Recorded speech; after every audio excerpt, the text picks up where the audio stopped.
Nesta semana, a Justiça condenou vários aplicativos, como Zoom, Facebook e TikTok, por vazar dados de usuários. Para falar mais sobre esse assunto, a gente recebe aqui o juiz Douglas de Mello, que é titular da Vara de Interesses Difusos e Coletivos. Boa tarde, doutor Douglas. Conte pra gente, vazamento de dados. A pessoa vai lá, que é comum, né, em qualquer site, empresa, pega teus dados, mas aquilo é seu. Vazamento. Alguém pode usar isso contra você. Foi por isso que tudo isso aconteceu, a chegar a esse ponto da Justiça ter que se colocar para defender o consumidor. Boa tarde. Boa tarde, muito obrigado por me proporcionar essa oportunidade aqui de esclarecer as minhas sentenças. O juiz ele não pode pré-julgar, né? Às vezes as pessoas até pedem entrevistas sobre um assunto que o juiz ainda julgará no futuro e não pode, porque se ele já fala antecipadamente aquilo que pretende fazer no processo, se tornaria suspeito. Mas, proferida a decisão, é importante que as pessoas entendam o que ocorreu. E, neste caso, é bom lembrar que nós não tínhamos esse problema no passado porque não havia internet. Com o surgimento da internet, das redes sociais, de aplicativos, enfim, das novas tecnologias, a necessidade de proteger as pessoas que acessam esses aplicativos, interagem nas redes sociais, proteger os dados sensíveis dessas pessoas e as informações em geral, tornou-se uma necessidade. Nós tínhamos o Marco Civil da Internet, que era a base legal que todos tinham a obrigação de cumprir, e agora nós temos a LGPD, a Lei Geral de Proteção de Dados, que é uma tentativa do legislador de encontrar um meio de regular esse espaço que algumas pessoas pensam que é um espaço de selva, sem regras. Que pode tudo e não pode. E pode tudo e não pode. Então esse é o contexto. Eu proferi algumas sentenças, e até é importante esclarecer algo. Algumas sentenças de caráter nacional, de impacto nacional. Por que que, eventualmente, uma sentença proferida por mim em São Luís não valerá só para São Luís, ou só para o Maranhão, já que sou juiz maranhense? É que a nossa legislação e a jurisprudência estabeleceu que o primeiro juiz que toma conhecimento, ou seja, diante dele é proposta uma ação que tem impacto nacional, se for juiz de capital, aquele passa a ter a competência para decidir o assunto para o Brasil inteiro. E, naturalmente, o Tribunal de Justiça daquele estado passa também a ter a competência nacional. Então, ocorre muitas vezes de que eu, aqui em São Luís, sou o primeiro juiz de capital a despachar um determinado assunto. Então, estas sentenças a que você se refere e outros processos, a Vara de Interesses Difusos ganhou competência nacional porque decidiu antes dos outros. E o Tribunal de Justiça do Maranhão ganhou a competência nacional de revisar essas sentenças também, definir se elas são corretas ou não. Naturalmente, no futuro, isso pode chegar ao STJ e até ao Supremo Tribunal Federal, porque a matéria é constitucional. Então, feito esse esclarecimento, entendido por que a Vara de Interesses Difusos está decidindo algo que vale para o Brasil inteiro, e o objetivo disso, que é a prevenção, a aplicação do princípio da prevenção, tem o objetivo de evitar decisões conflitantes. Não pode uma regra valer para o Maranhão, por exemplo, e não valer no Rio de Janeiro, em São Paulo, no Acre, no Rio Grande do Sul. Interessante. Então, o Poder Judiciário ele precisa garantir segurança jurídica. Então, se algo que ocorreu com o consumidor do Maranhão, situação semelhante ocorreu com alguém do Rio Grande do Sul, a solução que o Poder Judiciário precisa dar precisa ser igual para todos. Um não tem mais direito. Tem abrangência nacional, porque todo mundo passa por esse problema. Eu pergunto ao senhor, para que as pessoas entendam em casa o porquê dessa punição. Eu uso a internet, preencho lá os dados, e essas empresas utilizam meus dados pessoais. Em que eu sou prejudicado quando há esse vazamento, ou essa até venda mesmo de dados para outras empresas? Para que as pessoas possam entender o quanto a gente é prejudicado com isso. Vou dar o exemplo específico deste último caso que eu julguei, que foi um compartilhamento de informação entre o aplicativo Zoom e o Facebook. Como isso ocorria? É um mecanismo que imagino que muitas pessoas que nos assistem agora devem já ter feito. Você entra em um aplicativo utilizando os seus dados do outro. Você vai entrar em um aplicativo e diz, você quer usar os dados do Facebook ou da sua conta Google, uma conta pré-existente. Você já tem uma conta, por exemplo, no Facebook, você quer entrar no Zoom e entra com a sua conta do Facebook. Logada para não ter que digitar. Para não ter que ir lá colocar seu nome, telefone, Entendi. CPF. Usa os mesmos dados. Usa os mesmos dados. Você já preencheu há algum tempo Você para preenche... facilitar a sua vida. Para ser usuário do Facebook, você já preencheu essas informações, você quer entrar em outro aplicativo e ele oferece a opção de você entrar com os dados do outro. O fato é esse. Você querer entrar com os dados do outro é algo que, eventualmente, você está ciente daquilo. Mas, para que os seus dados do outro sejam compartilhados, de alguma maneira você precisa ter ciência de que os seus dados serão compartilhados. Sua permissão. Com a sua permissão. Então, que dados são esses? Aquele que está fornecendo a opção de você ingressar naquele aplicativo, naquele site, naquele espaço, utilizando os dados do outro. É possível o outro transmitir os outros dados relevantes a seu respeito? E aí vamos ver objetivamente o que foi compartilhado do Zoom para o Facebook. Informações como o tamanho da tela do computador, o espaço do disco do computador, informações sobre o processador, informação sobre a operadora de telefonia que você estava usando. É bem abrangente, né? Muito abrangente. Informação sobre o ID de anunciante, que este é importante as pessoas entenderem. Eu próprio não sabia o que significava isso. Ou ID, que é mais simples para as pessoas entenderem, de anunciante. Quando você está utilizando uma plataforma, ela vai identificando as suas preferências.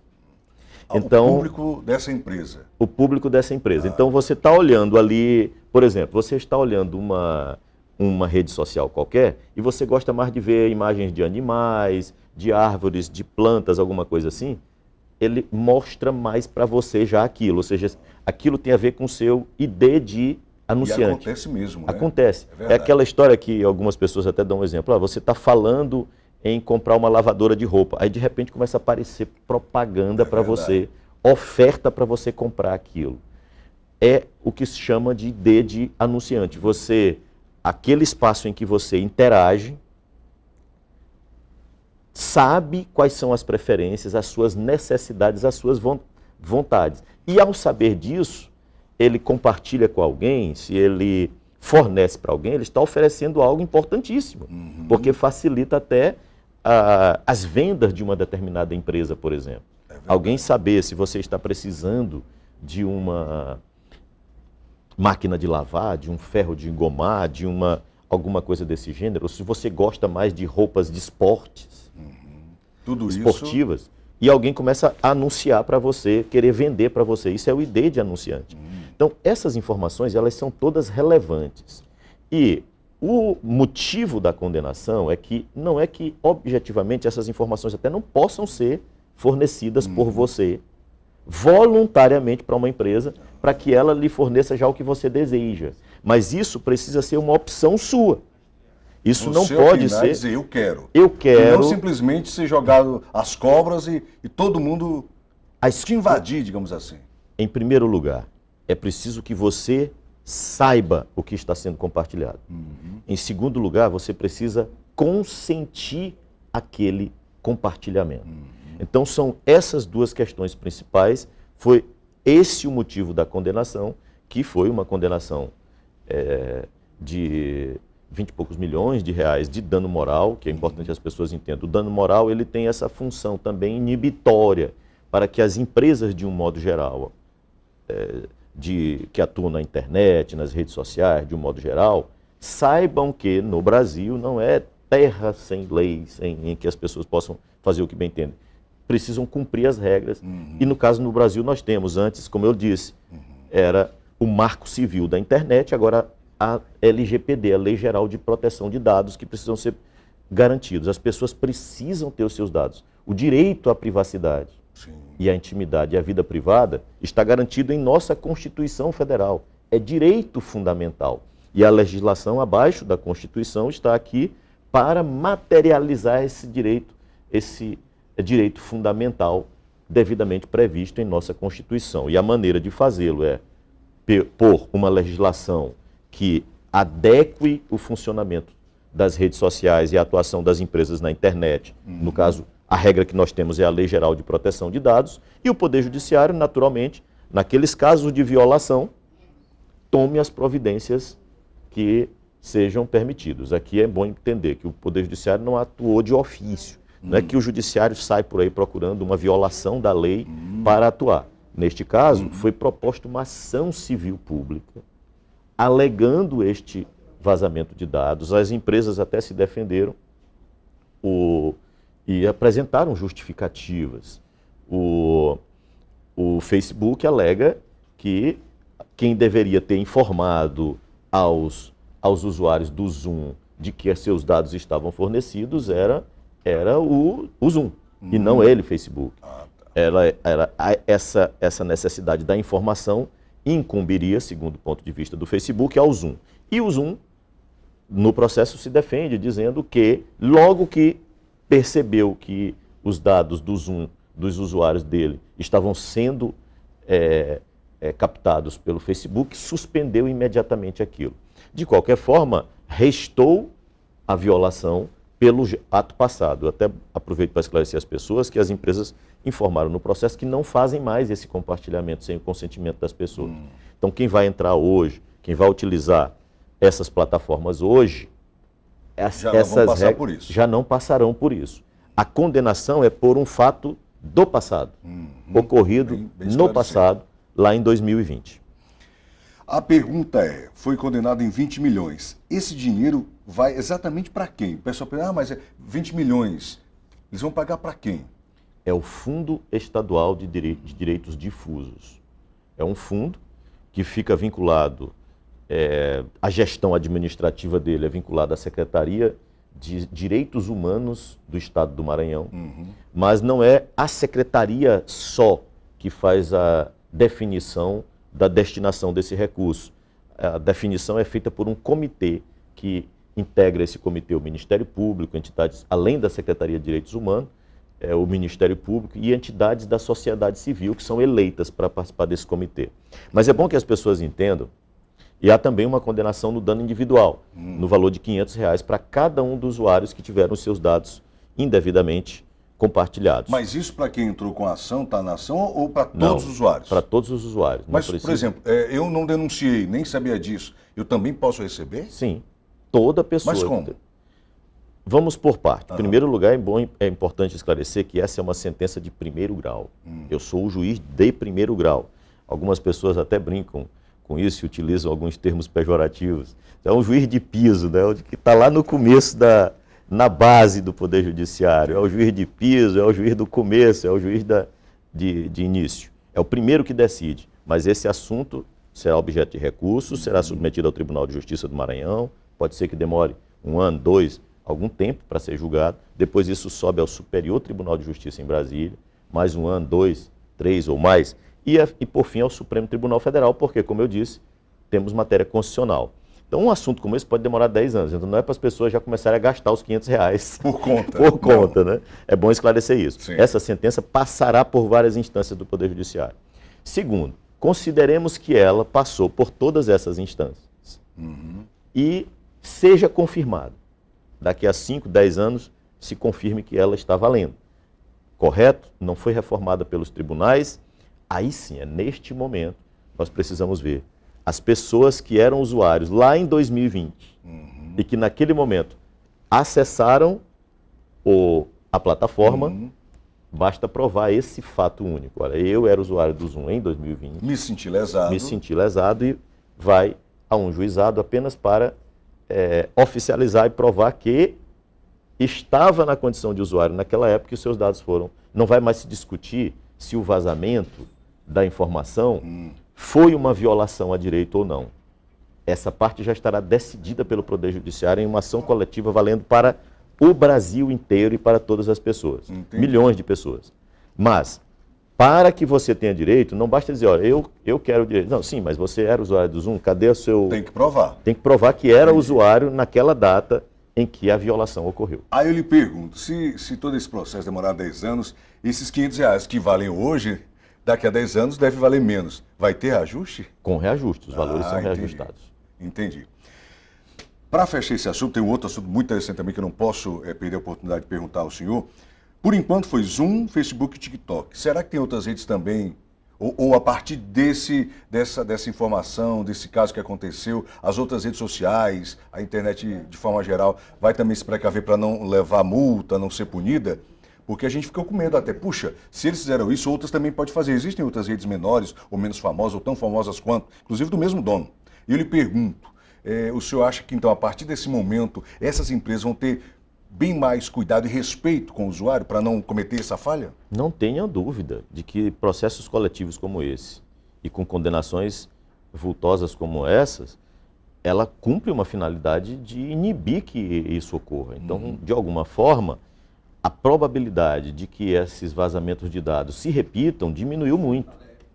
Então, é muito provável que os usuários dessas redes sociais, desses aplicativos, desses espaços, daqui por diante não passem mais por esse constrangimento, esse vexame, porque é fácil de constatar e, sendo constatado, naturalmente, as punições poderão vir. Então, eu imagino, eu quero crer, que nenhuma outra rede social, nenhum outro aplicativo terá a ousadia de fazer algo semelhante. Eu até imagino, doutor Douglas, que não é só a questão financeira. A própria imagem de uma empresa como essa, digamos, se queimar, né, com esse tipo de ação, você acaba perdendo clientes, que é muito mais prejudicial financeiramente do que uma multa.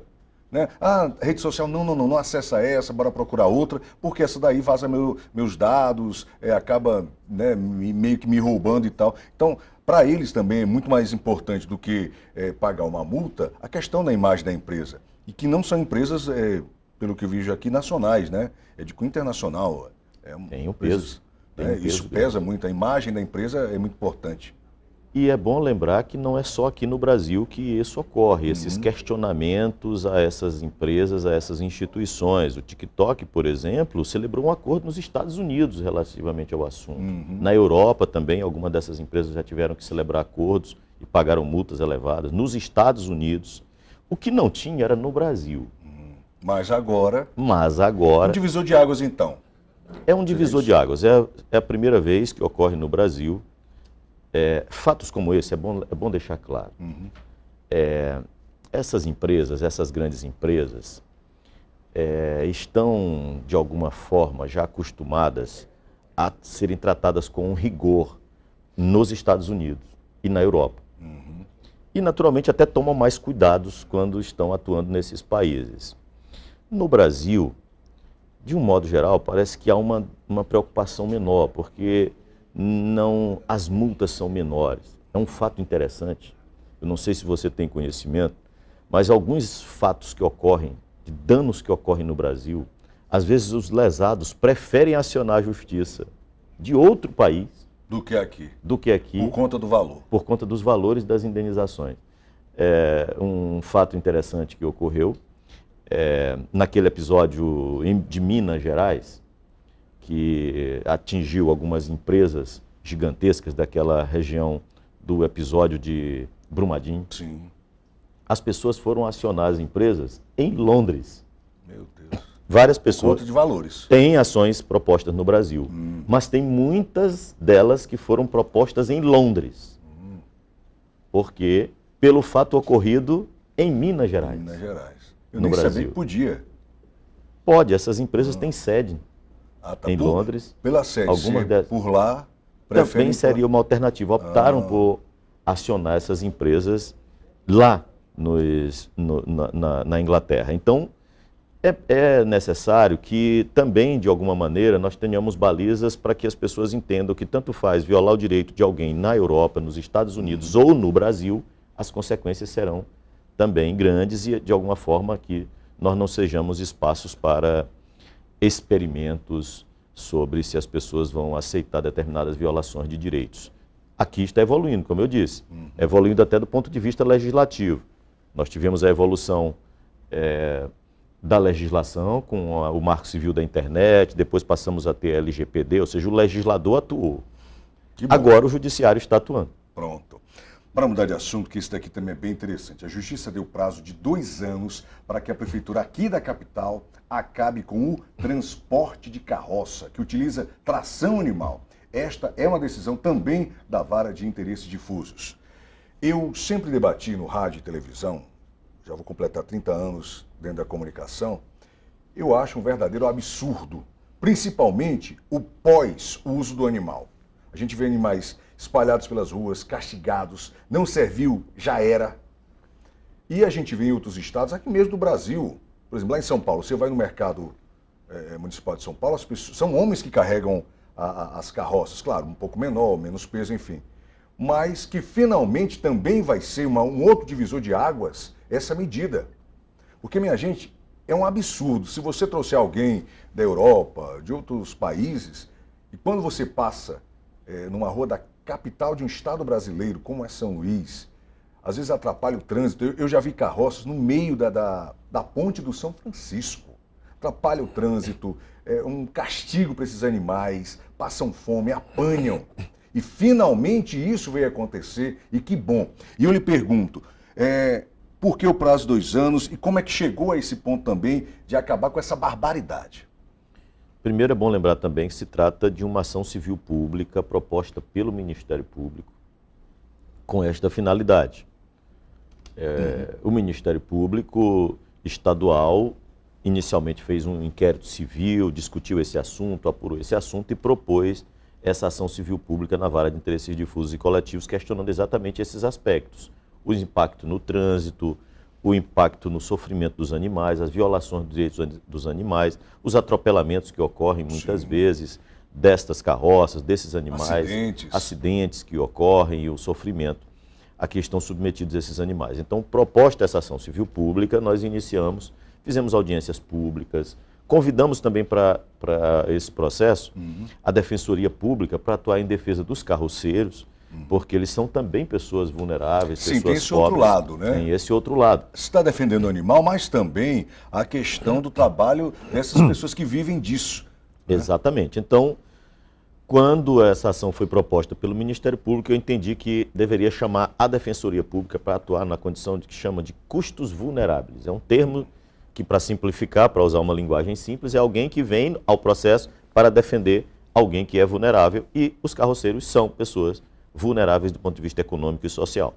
Então, no processo se começou a discutir isso, audiências públicas foram realizadas com a participação de ONGs defensoras do direito dos animais, mas depois realizei outras audiências públicas com a presença da Associação dos Carroceiros, e dos próprios carroceiros foram convidados, e a Prefeitura, enfim, todos convidados para discutir o assunto. Então, não é algo que alguém propõe uma ação, no outro dia você já decide, já manda acabar de qualquer jeito, sem se tomar. Prazo. Tem prazo e precisam tomar algumas cautelas. Por que o prazo de 2 anos? Porque também a situação do município para cumprir uma sentença como essa não é fácil. Existe o direito dos carroceiros, a sobrevivência deles, existem esses animais, precisa ver o que vai acontecer com esses animais. Então, não é algo que o juiz possa dizer, acabe com isso em 24 horas ou em 1 mês. Não é possível, e o juiz deve levar em conta as dificuldades. A lei de introdução às normas do direito brasileiro, ela impõe isso ao juiz, que ele, ao proferir decisão para que a administração pública vá cumprir, deve levar em conta as dificuldades que a administração terá para o cumprimento. E neste caso, eu levei em conta as dificuldades que a administração terá, mas a própria condição para o cumprimento da sentença. Então, o prazo é de 2 anos, mas o prazo para planejar, porque é algo que precisa ser planejado, é de 60 dias. Então, para fazer em 2 anos, inicialmente em 60 dias precisa planejar. E como vai planejar? O que precisa ser definido? É o passo a passo para que isso seja realizado. O cadastramento dos animais e dos carroceiros. Uma análise socioeconômica desses carroceiros para ver a condição deles de sobrevivência, se algum tem uma outra profissão que eles possam utilizar. Alguma assistência técnica, alguma solução técnica, como já aconteceu em outros municípios do país, em que foi fornecido uma espécie de moto, um veículo movido a combustível para fazer o papel que seria do animal. Então, uma tração por motor, alguma coisa assim, adaptar. Eu já vi casos em que adaptam uma motozinha daquelas tipo pop em um triciclo atrás, e aí a prefeitura fornece aquele equipamento para que o carroceiro possa continuar o trabalho dele, mas utilizando um veículo, o elétrico, ou a combustível, uma outra maneira. Ou, eventualmente, alguns podem ser direcionados para outra profissão, como lidar com isso. E, enquanto isso não ocorre, é preciso incluir aquelas pessoas em programas assistenciais, de renda mínima, um auxílio financeiro durante esse período de transição. Então, isso precisa ser feito gradativamente, com muita cautela, para que ninguém saia ferido, o município tenha os recursos necessários. Por isso, 2 anos. Dá tempo de fazer a previsão orçamentária necessária. Então, tudo isso foi levado em conta na sentença para que nós tenhamos a solução do problema. Alguém diz, algumas pessoas defensoras me mandam mensagem dizendo, mas por que 2 anos é tempo demais, esses animais estão sofrendo, não, era para acabar logo hoje, esse juiz, eu já vi críticas, as pessoas me atacando, dizendo, esse juiz tinha que ter obrigado a acabar hoje, não podia mais deixar nenhuma casa. Pelo amor de Deus, não dá para fazer assim. Não é bem assim. As pessoas precisam fazer com responsabilidade. E outros, ao contrário, já dizem, mas isso já sempre existiu, não pode acabar nunca.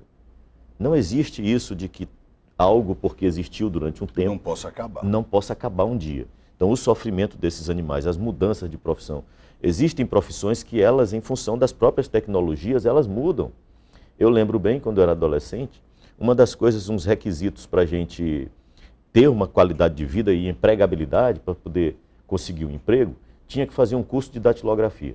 Sim, eu também sou dessa Aí você é desse tempo. Pronto, tinha que fazer... somos da mesma idade. Então, veja, a gente precisava fazer um curso de datilografia. Naquele tempo, um monte de gente sobrevivia disso. Sim. Existiam as escolas de datilografia, os professores de datilografia. Um monte de gente vivia no entorno daquilo. Os datilógrafos que trabalhavam nos escritórios e tudo. Sim. Onde estão essas pessoas hoje? Surgiu o computador, as novas tecnologias, e foi necessário promover uma adaptação com o tempo. E as máquinas de escrever hoje existem apenas como relíquias para alguém olhar em museus. Assim funciona. Nós estamos vendo mudanças graves que vão também impactar a empregabilidade, com o surgimento da inteligência artificial. Sim. E a extinção de muitos empregos, inclusive na área de vocês de comunicação. É verdade.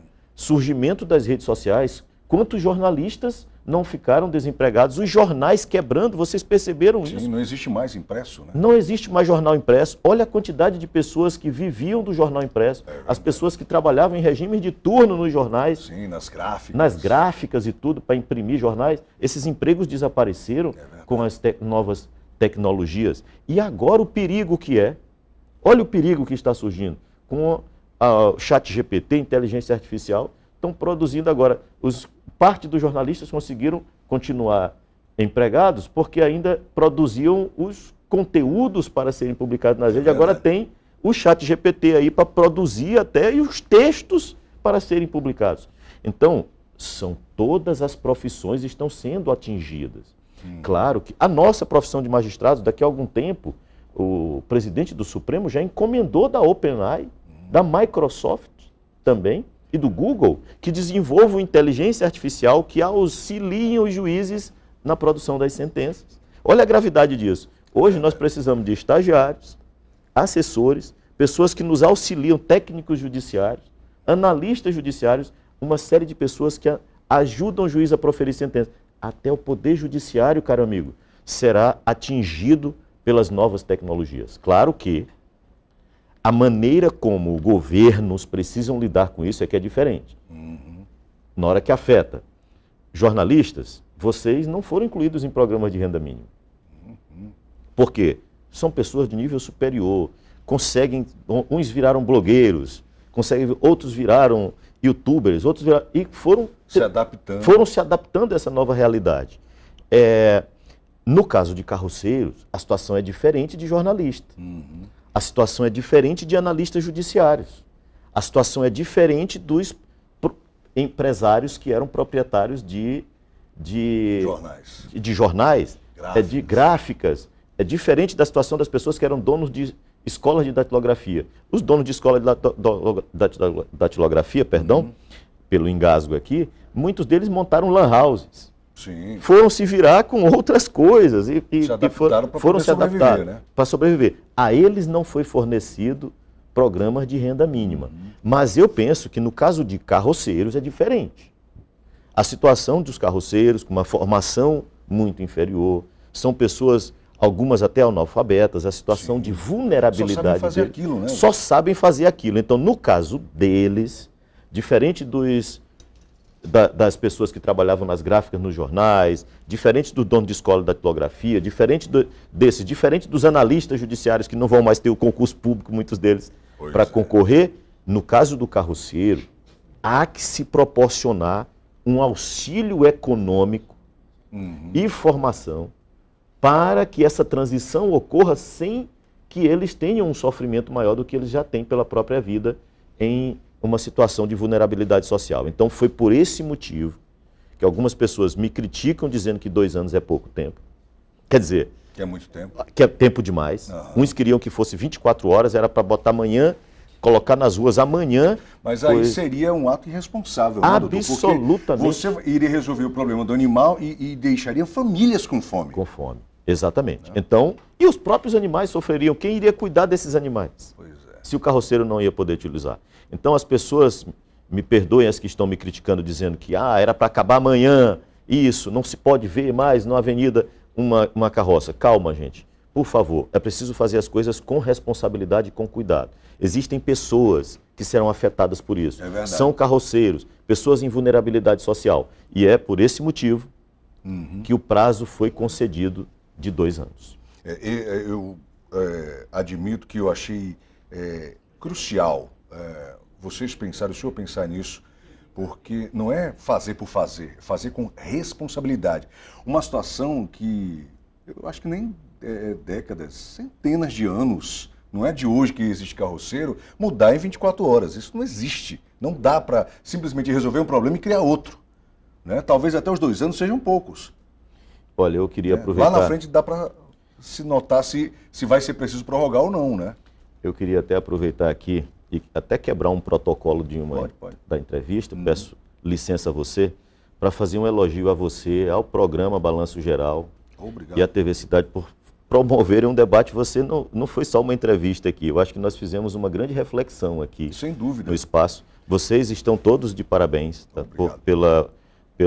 Desde a maneira como você conduziu a entrevista, que possibilitou esta reflexão. Pois é, porque não é só jogar a notícia, é analisar o porquê dela. Porque às vezes você vê uma notícia rápida, é aquilo, e tu tira as tuas conclusões. Mas não houve também o porquê de fazer isso. Por exemplo, é muito fácil chegar na internet, criticar o senhor e dizer, isso daí tá errado, juiz. Deveria ser logo 24 horas e acabar logo com tudo.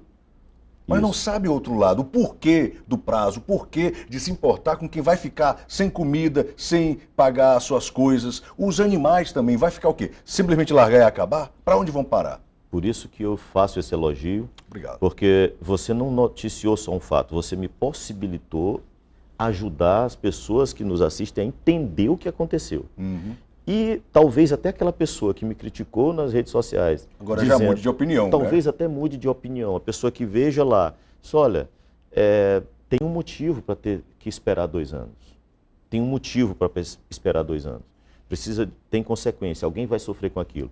Então vocês estão de parabéns. A maneira como você conduziu essa entrevista foi o que possibilitou. Foram 2 assuntos esclarecedores. A gente tem o papel do jornalismo, o papel da TV Cidade, da Record, justamente esse. Debater, analisar, ouvir as partes para poder chegar a um consenso e saber o porquê. Não é só jogar a notícia e tchau, não. É esmiuçar, é debater, concordar ou não. Não é o que a gente falou aqui, que a pessoa do outro lado é preciso concordar, mas saber o porquê do prazo, o porquê de não fazer de imediato. Minha gente, vamos ser sinceros. Centenas de anos existe essa situação, não vai se mudar, amanhã tudo resolveu. Não é mágica. É trabalhar com o ser humano, é trabalhar com animais irracionais que precisam também da atenção. Não falam, não têm a chamada inteligência, mas também precisam do carinho, da atenção. Eles não vão também ser abandonados para passar fome e morrerem aí pelas ruas. Então, já é um grande passo pensar em mudar, dar esse prazo, à própria prefeitura, a todo mundo que é envolvido nesse processo, já é um grande passo. E não continuar sacrificando animais, problemas de trânsito, de trafegabilidade, tudo isso envolve. Então, tem que ter essa consciência. Um problema que é secular não dá para resolver em 24 horas. Então, tem que pensar nisso também. Conversa ótima, esclarecedora, uma excelente entrevista, bate-papo e é o que o senhor falou. Nosso objetivo sempre é esse, é esmiuçar a notícia, levar a reflexão e saber o porquê das coisas. Conversei aqui com o juiz Douglas de Mello, titular da Vara de Interesses Difusos e Coletivos. Prazer recebê-lo aqui, admiro muito o seu trabalho e foram dois assuntos, repito, esclarecedores, interessantes para todos nós. Quer dizer, pessoal, mas eu não sou carroceiro, não me importa isso. Mas quando você transita na rua em que a carroça atrapalha o trânsito, sim, você está sendo prejudicado. Ah, mas eu não acesso rede social, isso não vai prejudicar o quê? O teu filho, o teu sobrinho, o teu afilhado, a tua irmã também pode ter lá acessado as redes sociais e está sendo prejudicado de alguma forma. Então, mesmo que o problema não seja direto à pessoa, mas indiretamente acaba sendo afetado. Querido, obrigado pela entrevista. Muito obrigado. Sucesso. Quando tiver algum outro assunto também interessante para debater, estamos aqui de portas abertas. Parabéns. Obrigado, querido.